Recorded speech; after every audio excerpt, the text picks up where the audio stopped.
Zahreje vám vlasy v zime. Je to čaj alebo niečo iné? Zázvorový čaj a na vlasy zázvorový, ale šampón. Predstavujem vám zlatý zázvor, šampón a balzam. Zlatý zázvor je rada postavená na vysokej koncentrácii výťažkov zo zázvoru. Zázvor má prirodzene zahrievací efekt, čím pomáha zvýšiť cirkuláciu krvi a znižuje pocit chladu, najmä v studených zimných dňoch. Pre koho je určený tento šampón? Z vlastnej skúsenosti ho odporúčam každému, kto má problém s nadmernou aktivitou mazových žliaz vo vlasovej pokožke.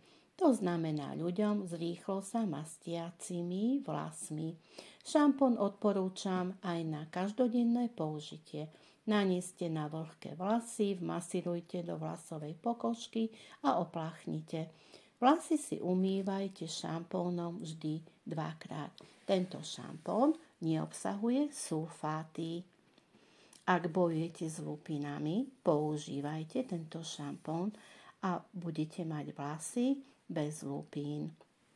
Šampón podporuje rast vlasov, predchádza vypadávaniu vlasov.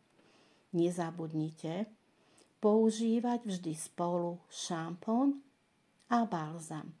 Balzam podporuje vlastnosti šampónu pri problémoch s mastiacou sa vlasovou pokožkou proti tvorbe lupín. Podporuje rast a predchádza vypadávaniu vlasov.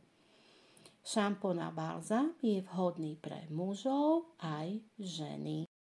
V zime vás zahreje šampón a balzam, zlatý zázvor. Ďakujem vám za pozornosť. Pre ďalšie rady a nápady nezabudnite ma sledovať na YouTube kanále Vlasy plné života.